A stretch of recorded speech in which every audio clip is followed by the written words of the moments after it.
Operation Maritime Monitor. As the fires of war engulfed the former Yugoslavia in the early 1990s, the international community scrambled to contain the conflict and prevent its deadly spread across borders and seas.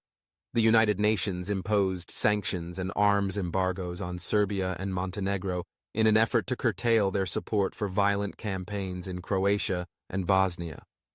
But enforcing those sanctions in the tumultuous and often lawless Adriatic Sea posed a new challenge, one that required maritime vigilance. In response, NATO launched Operation Maritime Monitor in July 1992, its first ever naval operation. Operation Maritime Monitor was designed to observe and report on maritime traffic off the coasts of Montenegro and Croatia. NATO deployed naval forces from its standing Naval Force Mediterranean and other member states to patrol international waters in the Adriatic Sea.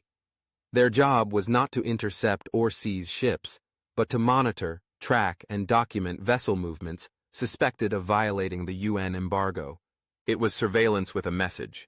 The international community was watching. This mission was particularly important because it marked NATO's initial foray into active involvement in the Yugoslav crisis.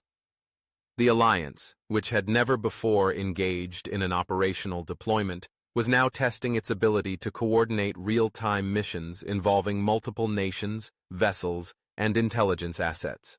NATO warships maintained a visible presence in the region, often operating just outside Yugoslav territorial waters, using radar, patrol helicopters, and visual tracking to gather data on ship movements.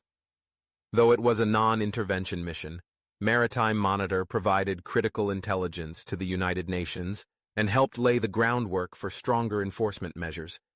It revealed the scope of maritime traffic supporting the Yugoslav war machine: oil tankers, weapons smugglers, and resupply ships defying the embargo under the guise of humanitarian aid or commercial trade. It was the first link in a chain of NATO actions that would escalate into more forceful operations as the conflict deepened. Maritime Monitor also tested NATO's naval interoperability. Ships from different member states operated together under a unified command, shared communications protocols, and coordinated patrol zones. These seemingly mundane tasks helped forge the foundation for future joint naval missions that would become far more assertive.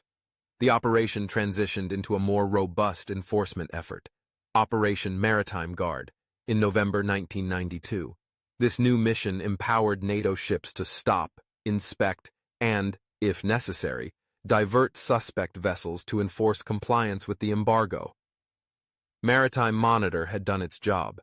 It had proven the need for action and the alliance's ability to respond in a coordinated, multinational fashion. Operation Maritime Monitor may have been brief and restrained, but its historical significance is immense. It was NATO's first operational deployment, its first real movement from a Cold War deterrent force to a global actor capable of enforcing peace, even at sea.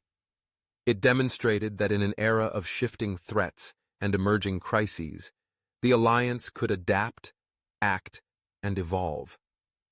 In many ways, Maritime Monitor was a quiet revolution. It didn't fire a shot or make global headlines, but it marked the beginning of NATO's transformation into a force not just for deterrence, but for direct, proactive engagement in the preservation of international peace and security.